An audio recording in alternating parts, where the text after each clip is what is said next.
Peace, Israel, and Yah bless. Thy righteousness is an everlasting righteousness, and thy law is the truth. Now, this is a segment portion uh, that's going to cover parts of the lesson that I've just finished doing, our seed, our children, the gift of life. This is just an additional segment in addition to that lesson. Once again, brace yourselves, tighten up your jaws. Do not turn to the left or to the right, or you will get hit in the mouth. You are to walk the straight and narrow way of the Most High's commandments. We're not to deviate to the right hand or to the left hand. We're to walk the straight and narrow way. Now, now on this segment, I'm going to cover an aspect of our children, our seed, the gift of life that I did not cover in the lesson previously. Uh, Before I begin the segment, I would like to read Numbers chapter 14, verse 18 as a reiteration to our people for us to understand that our actions has consequences long after we're in the grave. And Numbers chapter 14, verse 18 reads, Yah is long suffering and of great mercy, forgiving iniquity and transgression, and by no means clearing the guilty. Let me reread the latter part of that sentence. And by no means clearing the guilty. If you are guilty of transgressing any of the Most High's laws, you will pay. Visiting the iniquity of the fathers upon the children onto the third and fourth generation. So these curses can be generational. All right.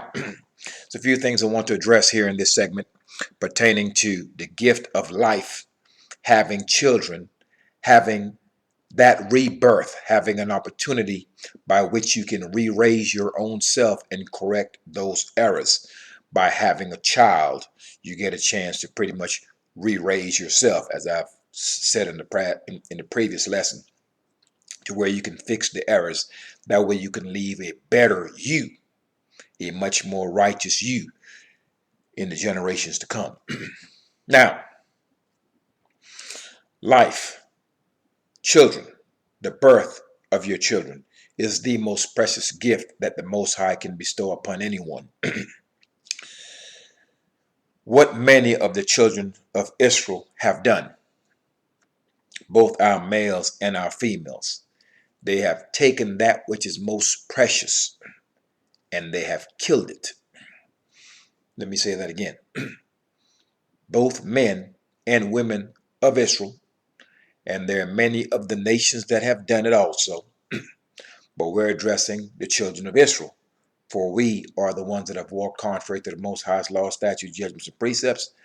And because we have done this thing, the earth is in gross darkness until we decide to return back onto that light. Until we return back onto the light, there can be no light in the midst of the nations, for we are the light bearers. So until we turn away from this darkness and turn towards that light, that law, towards those commandments, the earth will remain in darkness. So therefore we must first lift up and raise up the light bearers, and that will be the men and the women of the house of Israel. So our people, there are many of them that have been given that second chance at life, i.e. being blessed with children. And what many of us have done, we have killed those children by means of abortion. By simply going into a clinic, taking a pill or two, and thus we have killed God's people. We have killed that precious gift that the Most High has allowed us to have. Now, if you are guilty of this thing, I am certain it bothers you each and every day. That's if you're young. And if you're older, not a day goes by that you are not disgusted and sickened with yourself for what you have done in times past. Once you do such a thing, committing murder, killing your own child, which is to kill your own self. Once you do this thing, if you have made a decision that your child was not important to live, you can't possibly think that you have a right to have a prosperous life after you have done such a thing. So the males and the males normally will pay the money, the females will go through the act. Those of us who have done this thing, you will pay for this thing throughout your life. The Most High will not let any guilty escape. It will not happen. So if you have taken part in such a thing and your life has been hell ever since, you clearly understand why you're having all the difficulties that you are having. For you are a murderer in the midst of our people, and you have killed that which is most precious, life, that rebirth, an opportunity for you to do that which was right and to raise up your own self. So you are a killer of your own self. You have removed your own future once you have done this. Many of you are not going to want to hear this because you want to hear smooth things. You want to hear deceit. You want to hear lies. You want to hear feel good things. You don't want to hear the truth.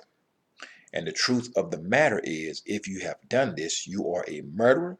You have gone against the Most High's laws, and the Most High's had it in for you. And He has plagued you in more ways than you can count. And your life has been rough and difficult, and rightfully so. However, the Most High will extend mercy to those who will acknowledge their faults and will turn back from their wicked ways. So if you're not at peace, and more than likely you are not, some of you may have done this thing in times past when you were young and did not understand the consequences thereof. And not if you heard the laws and statutes, judgments, and precepts of the Most High, it bothers you each and every day. And it should if you have a conscience. So, you are to turn, find out where Jerusalem is from your house. Download a compass or something that indicates to you what direction Jerusalem is. You are to get on your knees. You're to lift your hands in prayer. And you're to acknowledge your error, your transgression, your sin. When you decided to take the gift of life and kill it, you are to make amends for that. You are to correct that. You are to acknowledge your faults. And if you don't know what the Most High's name is, then when you pray, you address Him as the Most High. That's exactly what that means. He's higher than everything, and He's higher than everyone. So He will know exactly who you're addressing once you do that. And you are to correct those errors. For we have been in transgression by doing this thing, by killing our sons and killing our daughters, not understanding the consequences thereof in our life, in our lifetime, in our generation, and understanding the consequences of the children that we may have after that, how difficult life may be for them afterwards because of what we have done. So we are to consider our ways and our doings and make them good, and understand that we have a responsibility to our people. That is one thing that our men and our women are not cognizant of. We are too caught up in individualism. Me, I. We have a responsibility to ourselves. We have a responsibility to our own houses. And we have a responsibility to every Israelite that we meet and see in the street. Those are family members. We're to be reminded of that and to be mindful of that. We have a responsibility to the Most High's laws, statutes, judgments, and precepts first. Now, once we continue to remember that our obligations are to that law. And if we're to walk in that law, then we will deal with our family members in a righteous manner. We will deal with other Israelites outside of our home in a righteous manner. We will deal with the stranger that is not of the house of Israel. We will also deal with him in a righteous manner. So we will deal with all things in all different types of people.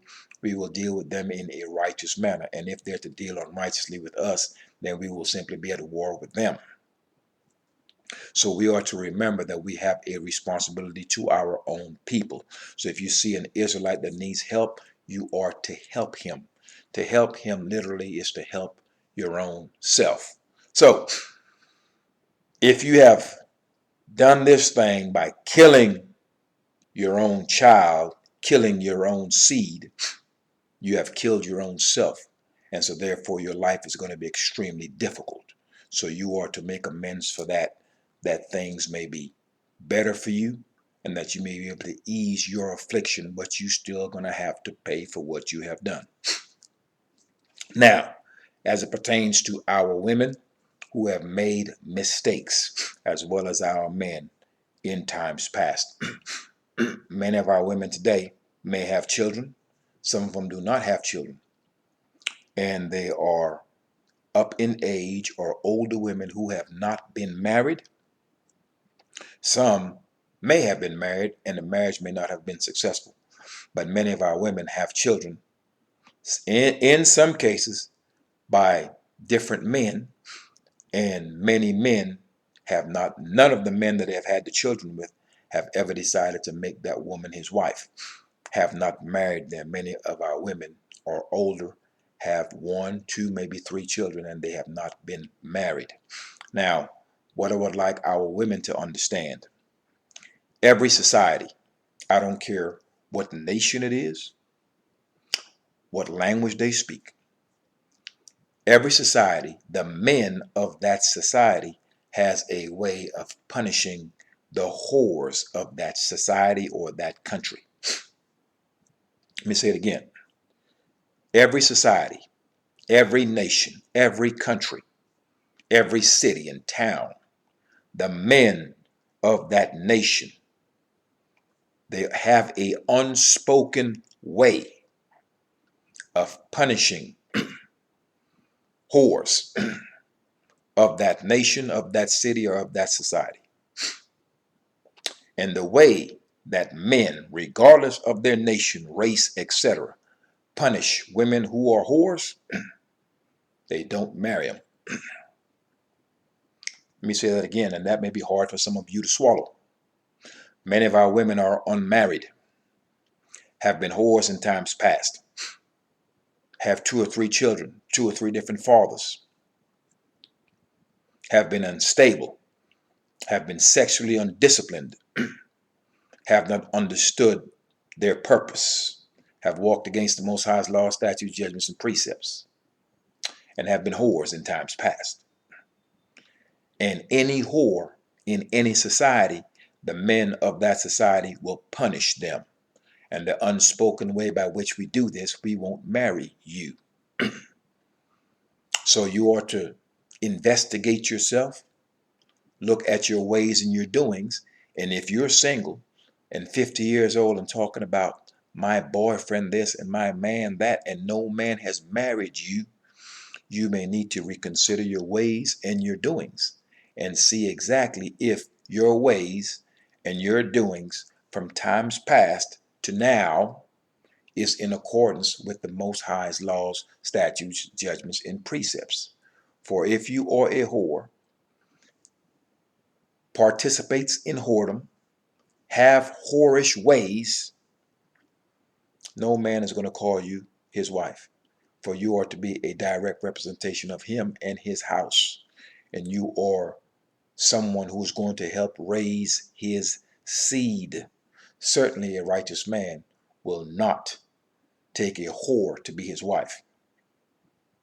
And in fact, an average man who has no thinking or understanding of the Most High's law, statutes, judgments, and precepts, he wouldn't do it either. This is punishment for whoredom.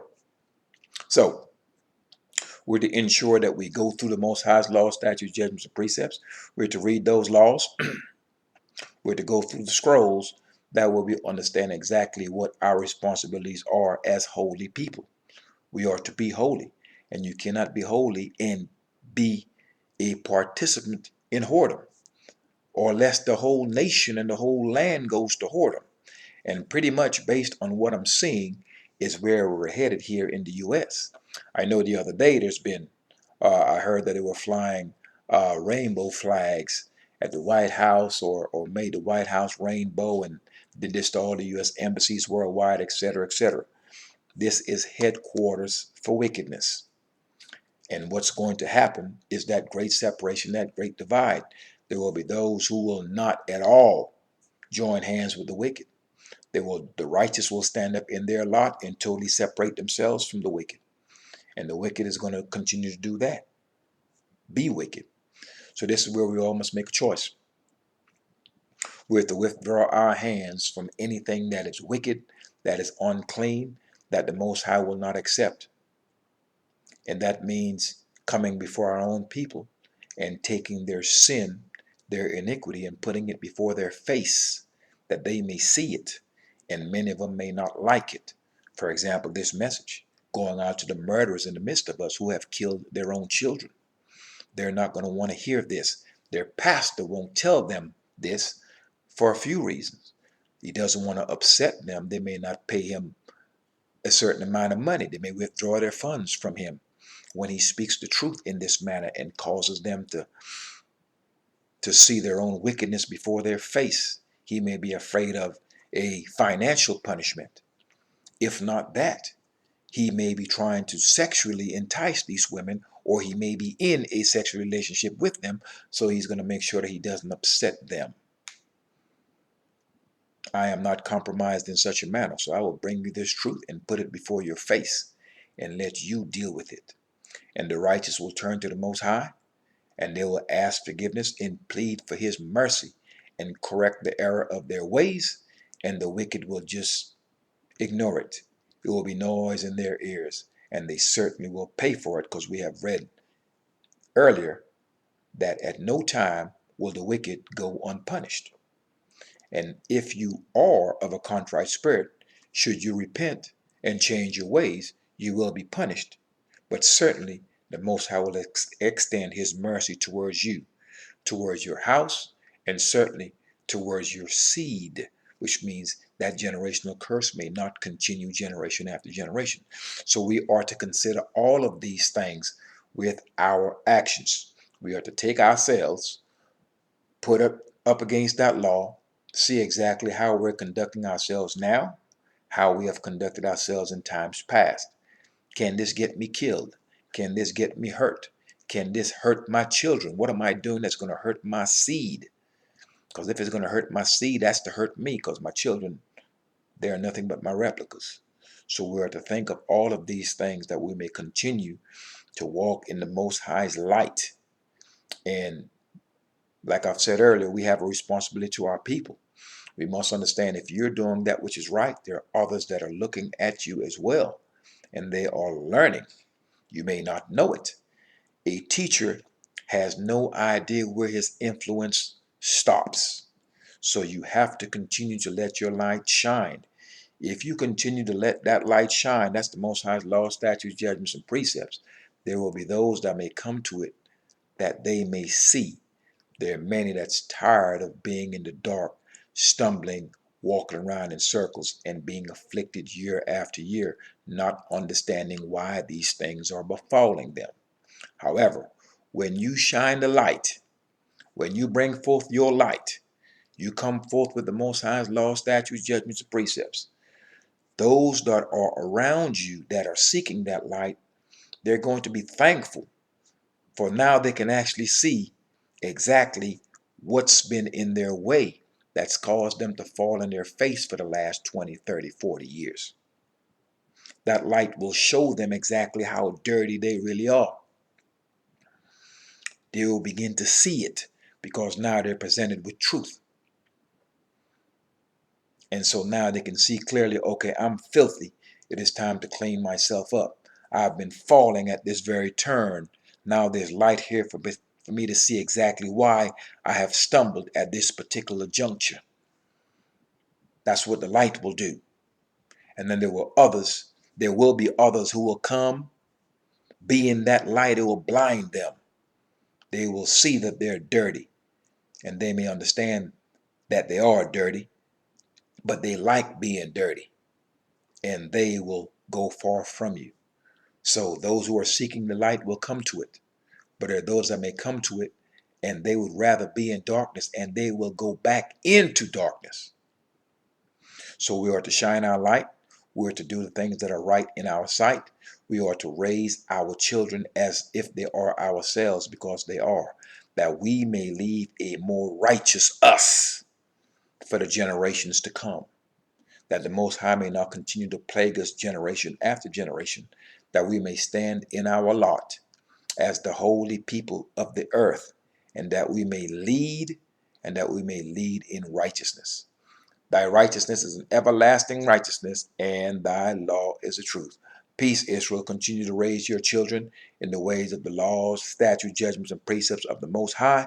Because if you allow these heathen, if you allow these nations to raise your child, they're going to tell you 2 men in the bed is okay.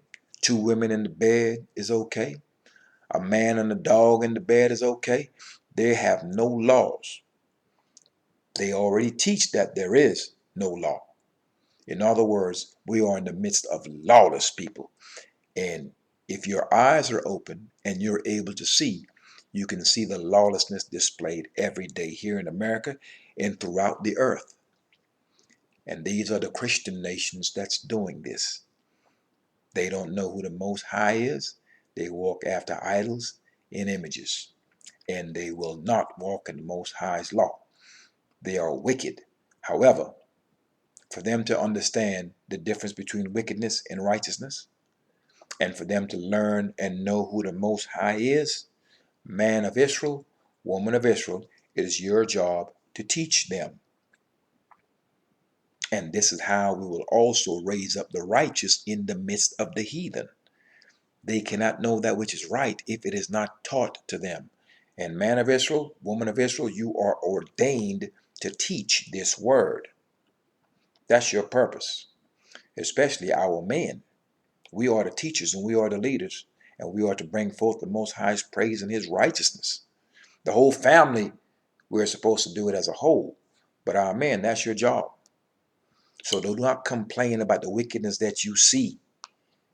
The ones that are wicked don't know the difference between wickedness and righteousness. And someone has got to teach them, and that's your job. So stand in your lot and do that which you are ordained to do. Peace, Israel, and they are blessed. Thy righteousness is an everlasting righteousness, and thy law is the truth. And peace to the stranger that will take a hold of the Most High's law, statutes, judgments, and precepts, and do them. Peace, Israel.